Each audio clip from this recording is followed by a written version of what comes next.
Assalamualaikum warahmatullahi wabarakatuh. Perkenalkan, nama saya Wirdasari Astuti, NIM 21090160160 Prodi atau kelas akuntansi terapan kelas B. Di sini saya akan membawakan materi tentang pengujian asumsi klasik. A. Uji normalitas. Menurut pandangan statistik, distribusi variabel pada populasi mengikuti distribusi normal. Dibahas pada bab 3. Distribusi normal adalah bentuk distribusi yang memusta di tengah, mean, mode, dan median berada di tengah. Pengujian distribusi normal bertujuan untuk melihat apakah sampel yang mewakili distribusi populasi. Jika distribusi sampel adalah normal, maka dapat dikatakan sampel yang diambil mewakili populasi. Prinsip uji distribusi normal adalah membandingkan antara distribusi data yang didapatkan atau observed dan distribusi data normal atau expected. Distribusi data normal atau expected pada gambar 51. Jika hasil uji menunjukkan tidak ada perbedaan antara kedua distribusi tersebut, P kurang dari 0,05, maka dapat dikatakan distribusi data penelitian adalah normal. Berikut adalah gambar grafik pada gambar 51 distribusi data dan normal. Tujuan dari uji normalitas adalah untuk mengetahui apakah data penelitian yang diperoleh berdistribusi normal atau mendekati normal, karena data yang baik adalah data yang menyerupai distribusi normal. Uji distribusi normal merupakan syarat untuk semua uji statistik. Uji normalitas dapat dilakukan dengan berbagai cara. Salah satunya adalah uji Kolmogorov-Smirnov. Uji normalitas dilakukan dengan uji nilai Kolmogorov-Smirnov dapat menggunakan program analisis statistis IBM SPSS statistis 20. Apabila nilai probabilitas kurang dari 0, maka data dinyatakan berdistribusi tidak normal.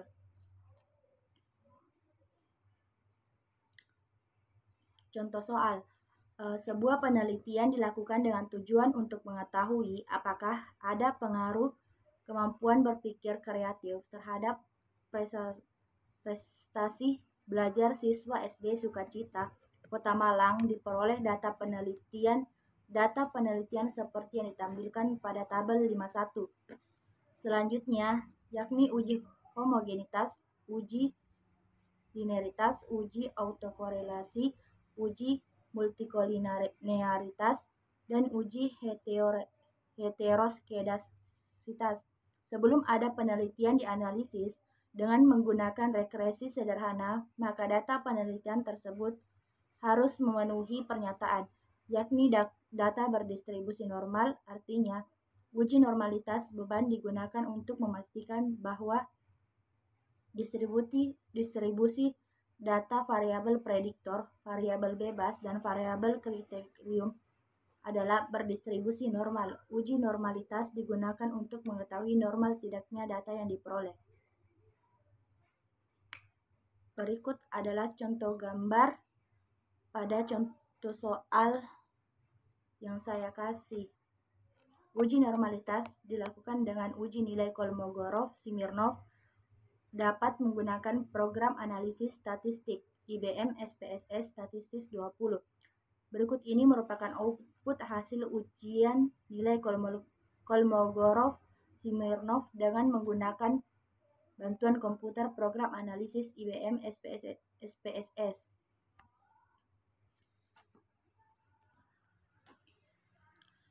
Berikut adalah gambarnya.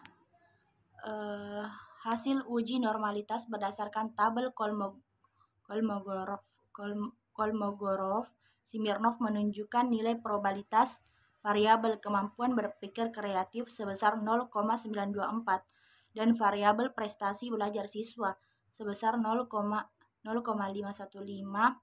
Nilai probabilitas atau ASIMP SIG 2 Thailand. Variabel tersebut berasal dari populasi yang berdistribusi normal. Selain dengan menggunakan uji nilai Kolmogorov-Smirnov. Untuk uji normalitas data juga dapat menggunakan probability plot residual. Uji normalitas dilakukan dengan uji probability plot residual dapat menggunakan program horizontal, maka error dari model regresi sederhana tersebut dapat dilakukan berdistribusi normal. Berikut ini merupakan output hasil probability plot sesuai dengan menggunakan bantuan komputer program analisis IBM SPSS. Bagaimana jika data penelitian tidak memenuhi distribusi normal? Hal yang dilakukan jika data tidak berdistribusi normal yakni 1. Menambah jumlah sampel lebih besar mendukung distribusi normal dibandingkan dengan sampel yang kecil. Menyisihkan outliers adalah skor Y nilainya ekstrim karena sangat jauh berbeda dengan skor pada umumnya. Keberadaan outliers dapat merusak distribusi. 3. Memisahkan data berdasar kategori. Terkadang distribusi normal mengacu pada kategori tertentu, sehingga untuk mengujinya penelitian perlu membagi skor berdasarkan tag yang ada, misalnya gender status.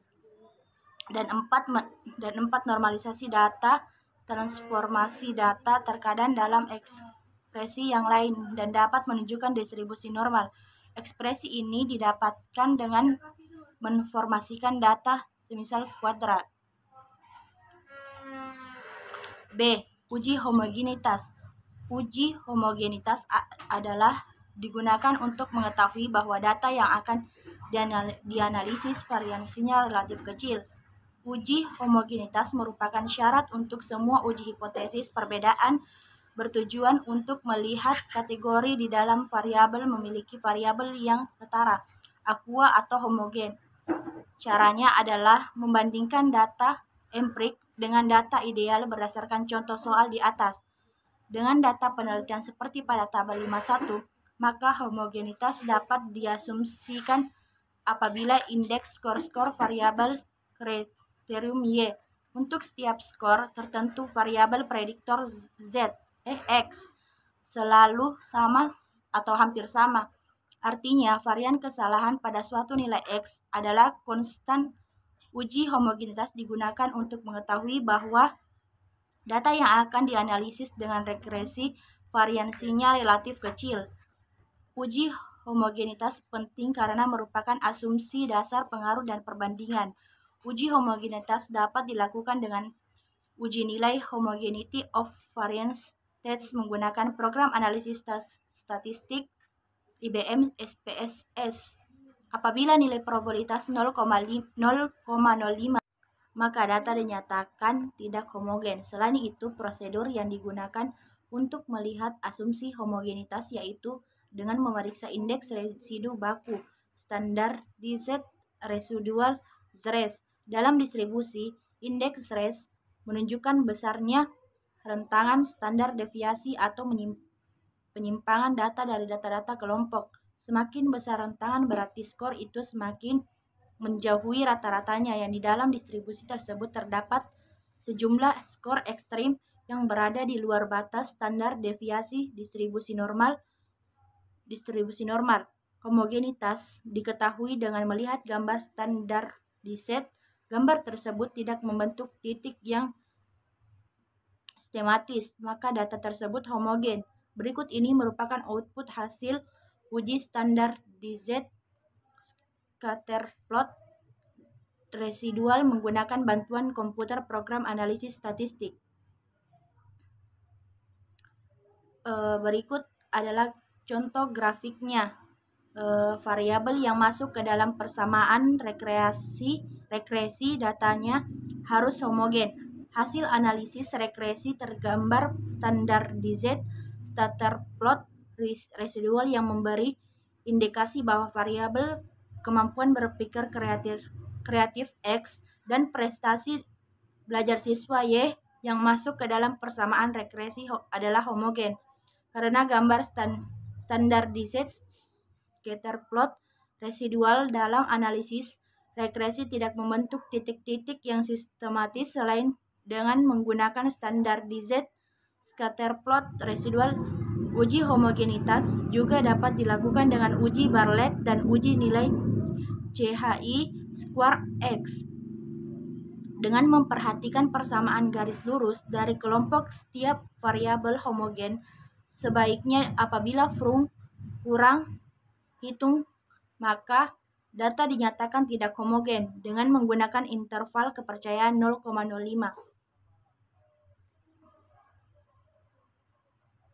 C.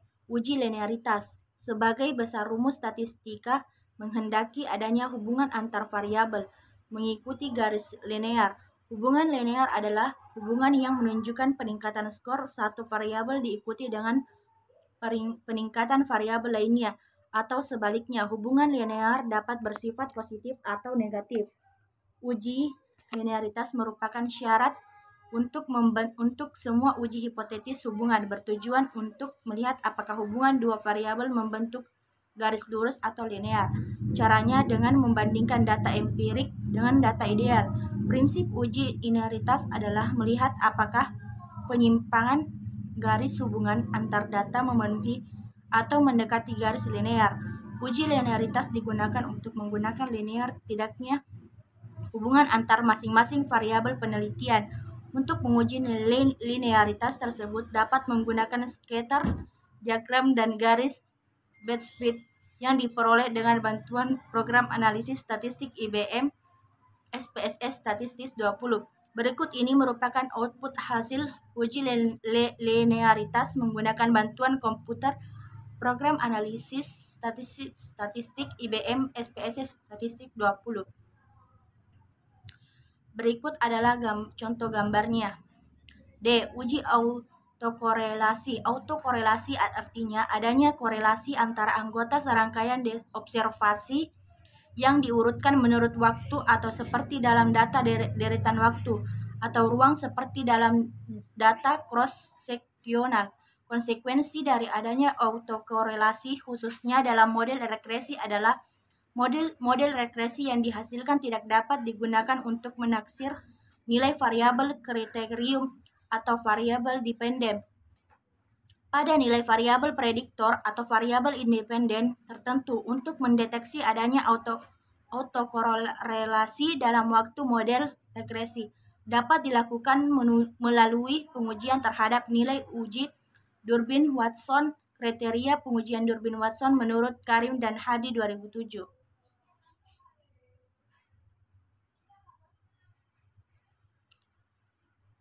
Autokorelasi umumnya terjadi pada data time series. Hal ini karena observasi-observasi pada data time series mengikuti urutan alamiah antar waktu, sehingga observasi-observasi secara berurut mengandung interkorelasi, khususnya jika rentang waktu di antara observasi yang berurutan adalah rentang waktu yang pendek, seperti hari Minggu atau bulan. Istilah autokorelasi adalah koreksi di antara anggota seri dan observasi-observasi yang diurutkan berdasarkan waktu. Keberadaan autokorelasi memiliki konsekuensi, yaitu estimasi masih linear dan tidak bisa serta konsisten dan secara asymptotis terdistribusi secara normal. Namun, estimator tersebut tidak lagi efisien atau memiliki varian terkecil. Jika varian tidak minimum, maka menyebabkan perhitungan standar error tidak lagi dipercaya kebenarannya. Selanjutnya, interval estimasi maupun uji hipotesis yang didasarkan pada distribusi maupun tidak lagi bisa dipercaya untuk evaluasi hasil regresi. Contoh soal. Mengapa uji asumsi homogenitas data diperlakukan dalam penelitian? Jawabannya yaitu untuk memperhatikan dua atau lebih kelompok data sampel yang telah diambil berasal dari populasi yang memiliki varian yang sama. Dengan kata lain, uji homogenitas dilakukan untuk mengetahui bahwa himpunan data yang diteliti memiliki karakteristik yang sama atau tidak. Uji multikolinearitas merupakan syarat untuk semua uji hipotesis kausalitas atau regresi. Multikolinearitas juga digunakan dalam analisis klaster. Multikolinearitas dapat dideteksi dengan menghitung koefisien korelasi ganda dan membandingkannya dengan koefisien korelasi antar variabel bebas. Uji multikolinearitas digunakan untuk mengetahui kesalahan standar estimasi model dalam penelitian. Akibat yang muncul jika sebuah model regresi berganda memiliki kasus multikolinearitas adalah kesalahan standar. Estimasi akan cenderung meningkatkan dengan bertambahnya variabel eksogen yang masuk mudah model, sehingga signifikansi yang digunakan akan menolak hipotesis nol akan semakin besar.